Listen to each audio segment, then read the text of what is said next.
지금 미국 당국에서 미국의 우호적인 생각을 가진 그린란드 주민들을 포섭하고 있다라는 이러한 보도도 나오고 있기 때문에 덴마크가 주는 만큼 미국이 주지 못할까? 그러니까 쉽게 말하면 지금 10만 불씩 준다는 거는 사이닝 보너스가 되는 거예요. 어떠한 형태로든 제가 볼 때는 미국과 나토 간의 힘의 불균형이 크기 때문에 미국이 유리한 방향으로 결과가 나지 않을까 보고 있습니다. 이쯤 되면 미국 우선주의의 기환을 넘어서 세계대전 이후 80년간 미국이 구축해온 자유주의 국제질서, 동맹 중심 외교안보 체제라는 국제질서의 패러다임이 완전히 무너지는 것 같습니다. 그린란드를 탐내는 미국 이야기인데요. 민정훈 국립외교원 교수와 이야기 나누겠습니다. 안녕하십니까? 예, 안녕하세요. 뭐 정글의 법칙, 정글의 시대 같은데 잘 지내고 계십니까? 바쁘죠. 그죠? 그러니까 미국발 계속 뉴스가 나오고 있기 때문에 음. 시차가 있잖아요. 그래서 자고 일어나면 새로운 뉴스들이 막 들어오기 때문에 하루라도 그걸 건너뛰면은 쫓아가기 힘들어서 상당히 바쁘게 지나고 있습니다. 그래서 꿈에 트럼프가 나온다는 분들도 되게 많더라고요. 금융시장 쪽 그다음에 외교부 쪽 이런 쪽에는. 근데 그런 얘기도 있어요. 이제 저도 방송도 하고 이제 세미나도 많이 가니까 이제 통상 관련돼서 이제 법무부에서 나오시는 분들도 있고 그래서 전문가들 보면 바이든 때는 일이 없었다는 거예요. 미국이 워낙 인제 관행대로 따라가니까 일이 없다가 네. 트럼프가 인제 재집권하고 나서 인제 물이 들어왔다. 음. 워낙 이런저런 일을 많이 벌리니까 자문 요청이 그렇게 많이 들어온다는 거예요. 거기서 또 논하시는 분들도 있군요, 그래서 따로. 그렇기 때문에 "빨리 노를 저어야 된다." 뭐 이렇게 아. 하시는 분도 있습니다. 알겠습니다. 트럼프 미국 대통령이 북대서양 조약기구 나토죠. 그 네. 회원국인 덴마크 영토를 넘보는 식이 된 거예요. 이를 지원하려는 이제 8개국 뭐 다 쟁쟁한 나라들인데 프랑스, 독일, 영국 이런 나라들에게는 추가 관세 부과를 검토하겠다고 합니다. 앞서서 트럼프가 재집권한 다음에 유럽에다가 되게 무리한 요구들을 많이 했잖아요. "니네 방위비 네. 높여. 관세도 내." 이랬는데 그동안은 유럽이 알겠어요. 최대한 맞춰 줄게요." 이런 분위기였는데 이번에는 그래도 조금 반발하는 분위기가 있는 것 같아요. 그렇죠. 그러니까 사안의 성격이 다르고 음. 강도가 다르잖아요. 그러니까 나토 동맹들이 32개 국가고 그다음에 유럽 국가들이 거의 30개에 다가온데 이게 미국 입장에서 보면 거의 나토라는 유럽의 안보 협의체를 끌어가는 그거는 이제 미국이었거든요. 그렇기 때문에 유럽 국가들이 아무래도 이제 소련이 망한 이후에 그다음부터 무임승차한 게 커요. 실제로 실제로 트럼프가 그렇습니다. 지적하듯이. 그렇습니다. 그거를 이제 미국이 묵인을 해 왔고 네. 트럼프는 더 이상 묵인할 수가 없다 음. 얘기를 한 거고 그러니까 지금 올해나가 됐어야 GDP 대비 국방비를 2% 쓰는 국가가 24 개인가 이렇게 밖에 안 된 거예요. 네. 그러다가 인제 트럼프가 이번에 작년이죠. 작년에 이제 나토 정상이 6 월에 가 가지고 인제 압박을 하니까 음. 이제 트럼프 비인을 맞추면서 향후 점진적으로 GDP 대비 국방비를 5%로 맞추겠다. 이런 얘기를 하잖아요. 그러니까 네. 유럽도 알고 있는 거예요. 자기들이 음. 무임승차했다는 부분을. 이제 그것을 미국의 무기나에 왔기 때문에 그 부분에 있어서는 서로 협력할 여지가 크죠. 그런데 이 덴마크 자치령 그린란드 같은 경우에는 2차 세계대전 이후에 그래도 우리가 역사를 좀 돌아보시면 인제 저희가 인제 방송 시작하기 전에 기자님하고 그 얘기를 했습니다만 이제 진짜로 뭐 강대국 뭐 이렇게 19 세기 말 이런 거 보는 느낌이잖아요. 네. 그러니까 그 얘기는 20 세기 중반 이후에 미국과 소련이 2차 세계대전을 끝나고 이제 자유진영과 공산주의를 일으키면서 미국이 뭔가 자유진영의 맹주가 되면서 뭔가 이제 보편적 원칙, 가치, 국제법 이런 얘기하면서 국민 주권 그쵸. 국가 간의 주권이 이제 존중이 되는 그러한 시스템이 만들어진 거예요. 그렇기 때문에 다자협치를 통해 가지고 약소국들도 자기 자신의 의견을 가감 없이 표현할 수 있는 시대가 됐는데 음. 근데 큰 흐름에서 보면 그런 게 100 년도 안 된 거예요. 인류 음. 역사상 보면. 그렇네요. 2차 세계대전 그렇죠. 예. 이후 질서니까요. 그러니까 그전에는 기자님 말씀해 주신 것처럼 인제 정글의 구한말에 법칙. "문을 열어라." 그래서 음. 우리가 한포 외교 이런 거 했잖아요. 네. 그런 거 하고 우리가 인제 그 역사의 굴욕도 겪었고 그런 시대로 돌아가는 그러니까 어떻게 보면 한 2차 세계는 70 년은 그 긴 역사의 흐름 보면 '예외적인 시간이었나?' 요즘은 그렇게 생각이 드는 거예요. 아. 트럼프를 보면서 네. 미국의 패권국의 역할을 인제 축소하고 강대국 미국의 이해관계를 노골적으로 내세우면서 음음. 말 안 들으면 관세도 매기고 군사적으로 개입을 하고 이런 모습 보이면 뭐 9한 마리나 19세기 말이나 차이가 없잖아요. 네, 그렇습니다. 그런 부분에서 우려가 많이 되고 있기 때문에 네. 이 기본적으로 어떤 국민 주가, 국민 그다음에 주권, 그다음에 영토 영토. 이런 부분은 포기할 수 없는 기본적인 가치잖아요. 음. 어떤 권리고 이해관계이기 때문에 이 부분에서는 국방비를 올리는 거하고 자신의 영토를 지키는 거는 확연히 다른 문제이기 음. 때문에 그런 부분에서 강하게 유럽 과들이 나오고 있는 거고 유럽 입장에서는 러시아 우크라이나 전쟁만으로 지금 버거운 상황이에요. 그쵸. 여기에다가 이제 미국이 덴마크 영토를 뺏으려고 하니까 이것이 자꾸 선례가 쌓이면 음. 이제 조만간 또 자기 차례가 될 수 있다는 음. 의구심 불안감이 들 거 아닙니까? 그러니까 맞습니다. 주요국을 중심으로 해서 음. 강하게 대응을 하고 있지만 '별 실효성은 없지 않을까.' 뭐 실효성이 이렇게 없다는 그 얘기 예상을 하고 조금 이따 있습니다. 제대로 나눠 보기로 하고요. 그 영국이 사실은 미국의 뭐랄까? 어깨 항상 같이 걸고 가던 그렇죠. 스몰 브라더. 친구들이었잖아요. 예. 그렇잖아요. 예. 그런데 영국조차도 '이건 아니지.'라고 하고 있을 정도면 이게 얼마나 미국이 '선을 좀 세게 넘었나.'를 이제 가늠할 수 있을 것 같은데요. 그 트럼프의 주장은 내가 왜 그린란드를 먹으려 하냐면 덴마크는 유럽이 못 지켜주잖아. 러시아랑 중국이 거기 넘보면 "니네가 지켜줄 수 있어? 허약한 너희들이? 그러니까 강한 내가 지켜줘야지."라는 논리거든요. 정말 중국과 러시아가 미국만큼 그린란드를 확보하려는 야욕을 대놓고 드러냈나요? 그만큼은 아니지만 음. 중국과 러시아가 북극권이라든지 중남미에 영향력을 확대한 건 사실이에요. 그런 부분 그러니까 미중 전략적 경쟁이 전문가들로부터 2010 년대부터 본격화가 된다고 보거든요. 그 변곡점 2008 년도에 미국이 금융위기였고 그러면서 이제 중국이 경제적으로 성장하면서 그 경제력 바탕으로 해서 군사력이나 기술력을 늘렸잖아요. 네.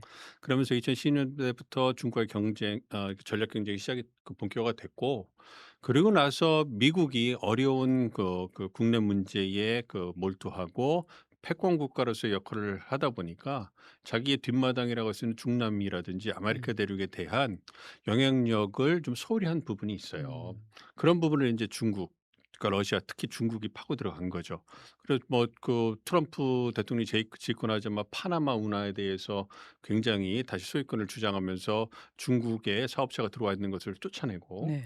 그리고 인제 베네수엘라 공습을 통해서 중국의 영향력을 갖다가 중남미에서 석유 중심으로 해서 쫓아내는 거 아니겠습니까? 음. 그리고서 인제 그린란드 같은 경우도 기후 변화로 인해 가지고 동토의 땅이 녹기 시작하니까 음. 그러니까 유럽 입장에서 인제 아메리카 대륙 그리고 밑에 인제 쭉 남미까지 가려면 대상을 건너서 오는 것보다 이 북권을 통해서 오는 게 음. 훨씬 가까워요. 그렇죠. 네. 그 부분이 있고 인제 특히 중국과 러시아 같은 경우에 있어서는 중국도 유럽과의 교역이 많아지고 음. 있고요. 러시아 같은 경우도 유럽이니까 또 얼지 않는 부동항이 필요한 거고 이런 부분에서 북한에도 관심이 좀 많아지고 있는 거죠. 음. 그리고 실제로 뭐 트럼프가 얘기하는 것처럼 그렇게 영향력 확대한 건 아니지만 음. 많이 음. 탐사도 하고 왔다 갔다 한 건 사실이에요. 그래서 그런 누구나 부분에 예. 누구나 관심을 가질 만한 땅 전략적 요충지이자 자원도 많고 정말 빙하가 녹으면서 제대로 된 길이 뚫릴 수 있다까지는 이해가 되거든요. 그런데 정말 트럼프가 특이한 점은 러시아랑 중국이 그렇게 드러내 놓고 발톱을 보여주지도 않았는데 정말 그 명분이 별것도 아닌 명분을 막 들고 와서 저렇게 얘기를 하는 게 정말 신기하더라고요. 그다음에 플러스 노르웨이 총리한테 왜 보냈는지 모르겠는데 노르웨이 총리에게 "노벨상을 나에게 안 줘서 나는 평화에 대해서 굳이 신경 안 쓰기로 했어."라는 이 태도도 정말 이 양반은 명분이라는 것에 일종의 이제 정치적인 외교적 수사에 대해서는 전혀 관심이 없구나. 국립외교원 그러니까 외교 업무를 계속 하시던 입장에서는 처음 보는 초식이실 것 같아요. 그렇죠. 뭐 사실 미국 외교 정책으로 보면 트럼프 같이 뭐 고립주의 정성이 좀 강하고 음. 어떤 국내 정치에 몰두하는 이런 분이 없는 건 아니에요. 뭐 음. 그래서 잭슨 타입의 어떤 그런 미국 외교 정책을 추구한다 뭐 이런 얘기를 하는데 뭐 그거는 이제 전문가들이 하는 얘기고 그러니까 트럼프라는 사람은 과거에 뭔가 좀 격식을 차리던 외교 문법 관행을 좀 깬 거는 사실이죠. 음. 그리고 인제 그 노골 직선적으로 얘기를 하는 것뿐이에요. 그러니까 과거에도 우리도 그렇고 미국도 그렇고 중국도 그렇고 다들 국가의 이익을 위해서 치열하게 협상하고 다 합니다. 그게 맞죠. 그러니까 앞에서는 카메라 앞에서는 굉장히 좀 그 존중의 언어 좀 에둘러하는 외교적 그 수단을 쓰지만 협상장에 들어가면 정말 치열하거든요. 네. 그런 부분인데 트럼프는 어쨌든 부동산 개발업자고 CEO 출신이기 때문에 좀 목적이 분명한 행동을 하잖아요. 그러고서 인제 그 어떻게 보면 외교적 수사를 안 하는 사람이기 때문에 음. 이것이 우리 같이 인제 외교를 보는 사람 입장에서는 굉장히 좀 '너무 직설적이다. 자극적이다.' 이렇게 볼 수 있지만 일반 국민들 입장에서 보면 사이다 같거든요. 시원할 수 예. 있겠군요. 그러면 빽하고 굉장히 쉬운 언어를 쓰거든요. 네. 그러니까 중학교 수준의 지적 능력이 있으면 트럼프 대통령의 말을 알아들을 수 있을 정도의 그렇게 하고 트럼프 대통령이 이 공약 실천율이 미국 역대 대통령 중에서도 거의 탑이에요. 아 그거 트럼프의 주장 아니고 진짜 예 그렇습니까? 그렇습니다. 예 아. 그래서 물론 그걸 하다가 예. 의회의 반대에 막히고 음. 사법부의 어떤 반대에 제동이 걸리긴 하지만 공약 실천율은 상당히 높은 아 분이에요. 관철율과는 다른 거군요. 이제 시도율이고 실시하려고도 시도를 하고 네. 근데 1기 때는 준비가 안 됐으니까 잘 못 했는데 아. 2기 때는 거의 다 하잖아요. 그러니까 우리가 한 걸음 떨어져서 보면 트럼프가 요거를 관세 협상도 뭐 좌충우돌하고 너무 강하게 밀어붙이고 되게 빠르게 나간다 했지만 지금 지나고 보니까 주요 국가의 관세 협상 다 끝냈잖아요. 그렇네요. 해방의 날 4월 5 일인가 이후에 다 지금 정리가 돼 있네요. 그렇죠. 그 다 했고 그다음에 중국과 이번에 4 월에 베이징 가 가지고 좀 명문할 거란 말이에요. 음. 그러면 정치적 승리라고 얘기할 거고 그다음에 그 작년 11월 말에 나온 국가안보 전략 보고서 거기서 서방과 아메리카 대륙에 대한 영향력 그다음에 중국 견제 거기에 몰두하겠다. 음. 지금 그렇게 가고 있잖아요. 근데 정말 원래 그런 거 보면 '수사겠지. 그린란드 땅을 내놔라.' 했을 때도 '수사겠지. 어떤 일종의 영향력을 확대하려는 거겠지.'라고 생각했는데 진짜 병합하려고 하는 것 같잖아요. 네. 그래서 좀 무서운데 '아 말로 하면 다 되는구나.' 이게 '정치인으로서는 굉장히 훌륭한 자원이 될 수 있다.' 이 말씀이신 것 같아요. 그렇다면 이번에 이거를 성공해 내면 그러니까 어떤 방식이든지 병합까지는 아니더라도 뭐 영구 임대라든지 그런 방식으로 일종의 미국의 어떤 자원을 확보해 내면 그게 중간 선거 같은 데서 확실하게 영향을 미칠 것이라고 내다보고 이렇게 또 세게 드라이브를 거는 거겠네요. 그렇죠. 정치적 성과를 최대한 많이 얻으려고 할 거예요. 음. 그리고 시간표에 따라서 자기 그 트럼프 2기 행정부가 추구하려는 주요 의제들을 지금 하고 있는 거라고 보고 음. 있어요. 그건 인제 이것이 대외 정책 쪽에 많이 집중이 되니까 좀 관심을 많이 갖는 건데 중간 선거에서 가장 중요한 건 국내 정치적인 경제적인 그 여건이에요. 그러니까 음음. 어포더빌리티라고 들어보셨을 거예요. 미국도 물가가 너무 많이 올랐어요, 코로나19 이후로. 감당할 수 정말 있는지. 많이 올랐어요. 그래서 사실 그 코로나19 이전에 미국의 중위소득 그 GDP 중위소득이 한 5만 불 좀 넘었는데 네. 지금은 8만 불이 넘어요. 어. 깜짝 놀랐어요. 왜냐하면 그 GDP가 5만 불 된 게 그게 몇십 년 동안 지속됐던 거예요. 네. 그러니까 미국이 성장하면서 소득 불평등이 커지면서 그 어떤 일반 그 중위 계층의 소득이 안 올랐었는데 이것이 그 코로나19를 거치면서 이제 유동성이 풀리고 인플레이션이 확대되니까 갑자기 올라와 버린 음. 거예요. 근데 그 돈이 풀리고 유동성이 풀리면 그게 뭐 좋은 측면도 있겠습니다만 경기 부양하는 측면도 있겠습니다만 어쨌든 누군가는 그거를 책임져야 되고 물가가 오르죠 그렇죠. 일단. 물가가 오르고 네. 그 장보기가 무서운 거죠 미국도. 제육덮밥 한 그릇에 3만 원이라고 합니다. 그러니까요. 네. 그거기다 팁까지 있어 아 가지고 그렇네요. 저도 인제 미국 출장을 자주 가지만 이게 인제 예전에는 그냥 그 선의로서 네. 뭐 15% 10% 이렇게 주고 그랬는데 요즘은 몇 명 이상만 가면 그냥 찍혀서 나와요. 예. 어. 비례 찍혀서 나와 가지고 한 20%. 그럼 "난 못 주겠어." 한번 시도해 보셨어요? 못하죠. 아 네. 왜냐면 아니 이미 찍혀서 나와요 어 계산서에. 네. 그러니까 음식값이 100 불이다. 그러면 안 되는 그러면 거 예 아닌가? 20불 찍혀서 120 불에다가 세금 해 가지고 100 어. 몇십 불이 나오는 거예요. 음. 그래 놓고 거기 밑에 또 있어요. 추가적으로 그래티튜드 어. 감사함을 표현하고 싶으면 또 적으라는 거예요. 어.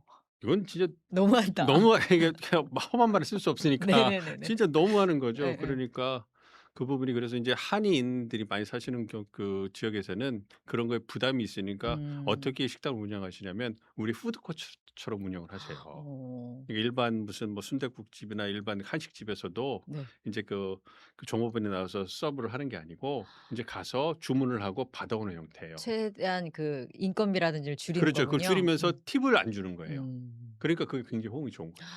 그렇군요. 그러니까 이 미국에서도 이 어포더빌리티 경제가 제일 중요하기 때문에 사실 뭐 그린란드, 베네수엘라 공산 불안 얘기하지만 네. 대부분의 미국인들은 관심 없습니다. 그렇습니까? 네. 먹고 사는 문제가 훨씬 더 중요하고 음. 그 부분에 대해서 그러니까 마가 지지층들이 주장하는 건 뭐냐면 대외 정책에 있어서 미국은 더 이상 의지와 역량이 부족하기 없기 때문에 이제 더 이상 개입하지 말고 돈 네. 쓰지 말아라 이거예요. 음. 그거를 국내 문제, 우리를 위해 써달라 이 부분이거든요. 음. 그리고 베네수엘라 공습하는 거, 그린란드 획득하는 거 이거에 대해서 그렇게 뭐 열렬하게 찬성하는 것도 아니고요. 네. 그 별로 그 개입하는 부분에 대해서 부정적인 인식도 많이 있고 그리고 대부분의 유권자들은 먹고 사는 문제, 트럼프 대통령이 당선된 이유가 전임 바이든 행정부에서 물가가 너무 많이 올라서 그 심판 선거였잖아요. 그렇습니다. 고거를 얼마나 잘하느냐. 음. 고거에 집중하고 있기 때문에 네. 가장 중요한 거는 경제. 그렇지만 트럼프 대통령 입장에서는 그것과 더불어서 뭐 그 대외 정책에서 성과를 내면 뭐 음. 좋은 거 아니겠느냐. 뭐 이렇게 해서 일종의 네. 경제와 뭐 외교적 업적 투 트랙 가운데 이제 외교 쪽으로 삼고 있는 모양인데 그린란드랑 베네수엘라 이런 것이 지금 국민들에게 큰 호응이 없다는 거는 실제로 여론조사에도 나오더라고요. 뭐 찬성하는 이런 식의 정책 그린란드 합병에 찬성하십니까? 거기에 뭐 10명 중에 7 명은 반대하는 여론조사가 많긴 하더라고요. 그럼에도 불구하고 실제로 미국이 어떻게 해서든지 그 중간 과정에서 뭔가를 하여 그린란드 얻어내면 그때는 좀 그래도 '어 우리가 그린란드 땅 먹었어.' 하면서 또 좋아하지 않을까요?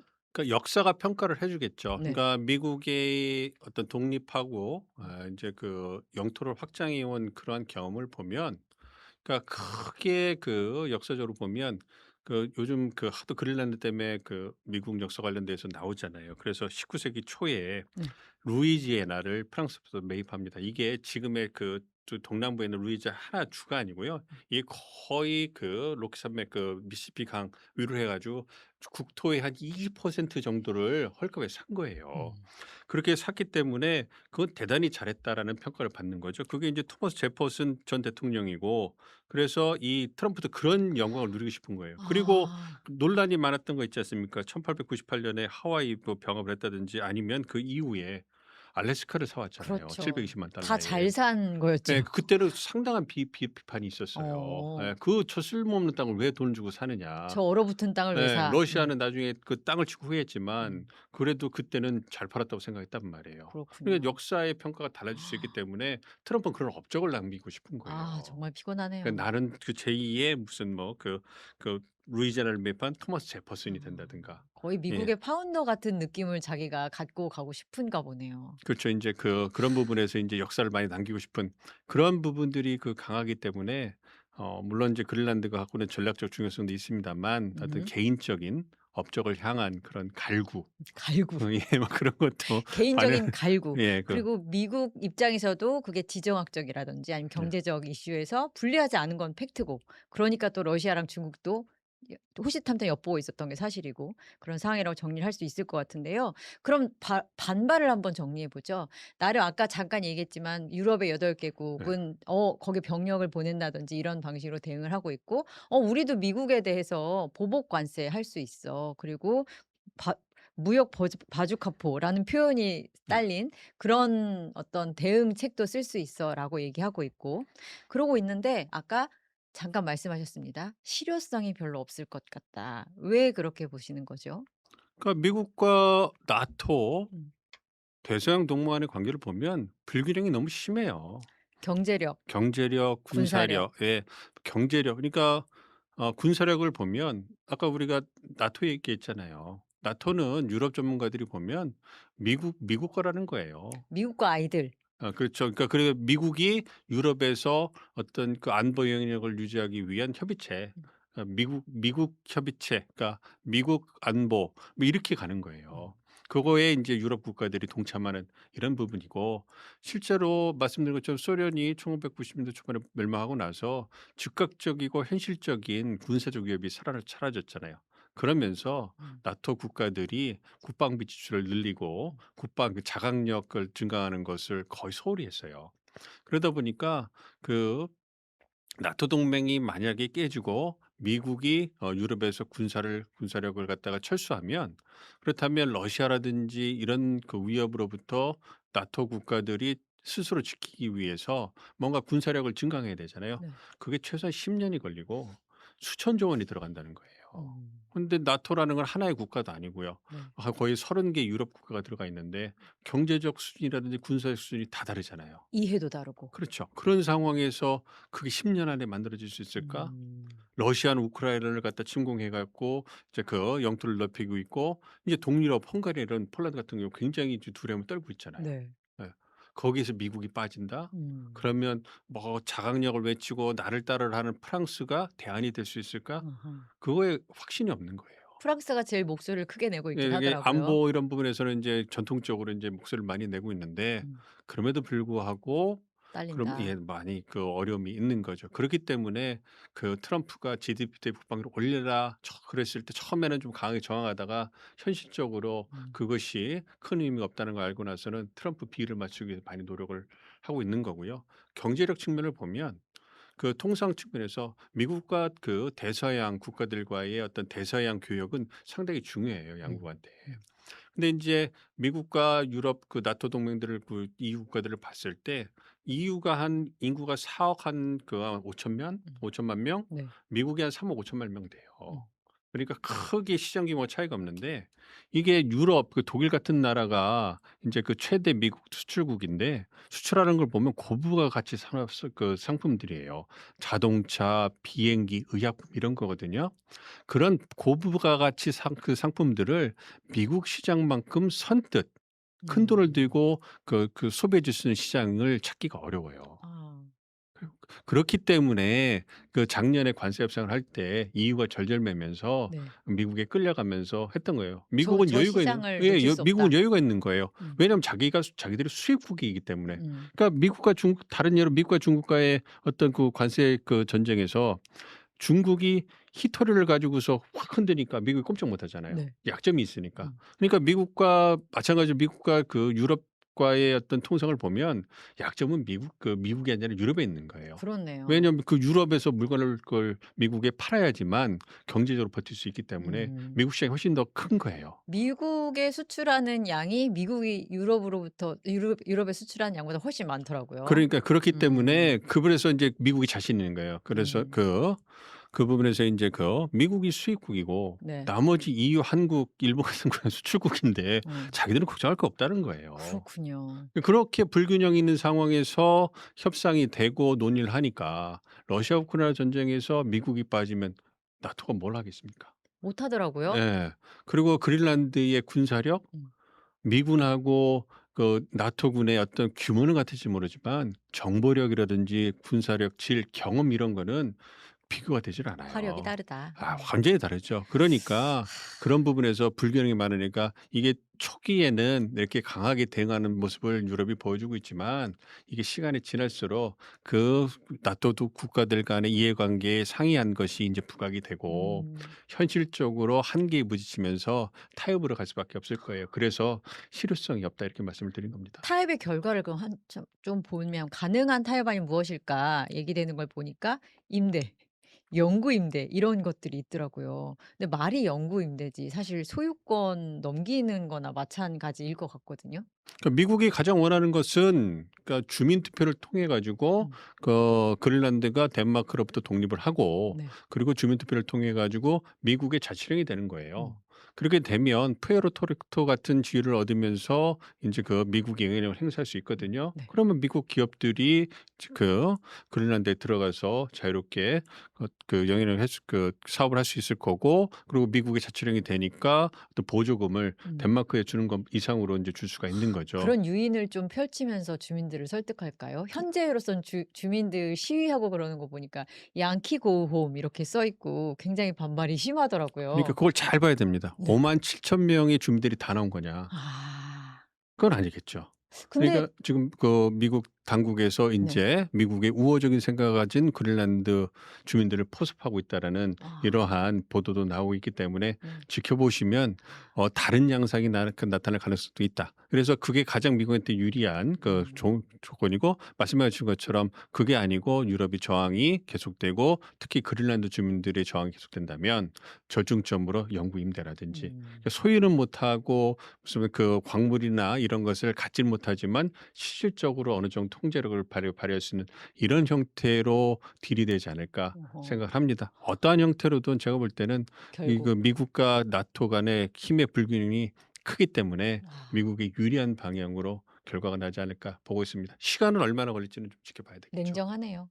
근데 주민들한테 주겠다고 지금 나온 금액이 그렇게 크진 않더라고요. 제가 그린란드 주민이면 저 돈 받고는 뭐 1,400 에서 뭐 1억 4천 이런 얘기가 이렇게 나오던데 그 정도 받고 '나는 안 할 것 같은데.' 이럴 것 같은데 지금 말씀하셨듯이 계속 논의를 하면서 주민들을 설득하고 이후에 이런 것도 가능해 저런 것도 가능해 얘기를 하면 충분히 뭐 있을 수는 있는 일이다. 그렇죠. 그러니까 그린란드가 덴마크 자치령이고 독립할 수 있는 법적 제도적 권한을 갖고 있음에도 불구하고 덴마크 휘하에 있는 이유는 경제적 보조를 덴마크가 꾸준히 해 주는 음. 거예요. 그게 인제 필요한 거죠. 그러니까 그린란드 자체로 뭔가 그 생산을 통해 가지고 이제 그 경제적인 충분한 여유를 가질 수 있는 그게 되지 않기 때문에 음. 어디든가로부터는 그 어. 경제 보조를 받아야 되는데 '덴마크가 주는 만큼 미국이 주지 못할까?' 그러니까 쉽게 말하면 지금 10만 불씩 준다는 거는 사이닝 보너스가 되는 거예요. 아 그 그렇구나. 운동선수가 처음에 계약할 때 "이거 어. 주고 다른 어. 연봉 또 줄게." 음. 이렇게 되는 거기니까. 물꼬를 예, 터보자. 그러니까 아 그렇군요.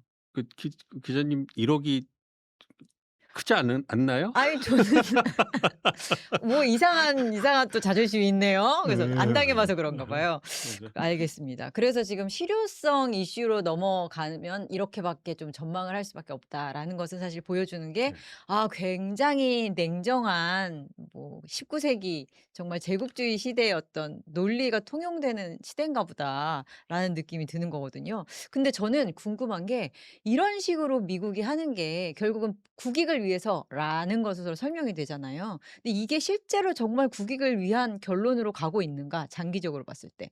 왜냐하면 그린란드는 택할 수 있을 것 같아요. 그런데 70년 동안 그 일종의 대서양 관계라는 네. 표현을 쓰더라고요. 이 관계가 주었던 효과들이 있었을 거 아니에요. 그런 것을 이제 무시하겠다는 거고 "유럽 이제 너 약해졌으니까 나 니네랑 같이 뭐 할 별로 동기가 없어." 이런 식이잖아요. 그런데 그러면 그렇게 미국이 유럽한테 등을 돌린 사이에 미국이 그토록 견제하고 싶은 러시아나 중국이 유럽과 친해지는 방식의 어떤 다른 반작용이 있을 수도 그렇죠. 있잖아요. 이런 거는 고려를 안 하고 이렇게 세게 나가는 건지 그렇게 그것도 국익적 계산 안에 있어야 될 것 같거든요. 그쵸. 그러니까 이게 미국이 추구하는 전략적 목표가 무엇인가에 따라서 확연히 달라질 수가 있어요. 음. 우리가 2차 세계 대전 이후에 패권국으로 등장한 미국을 보면 전 세계 거의 모든 탄탄한 경제를 바탕으로 해 가지고 군사력 바탕으로 해서 거의 세계 모든 일에 개입하면서 영향력을 확대해 왔고요. 음. 그걸 위한 두 가지 중요한 수단이 뭐냐면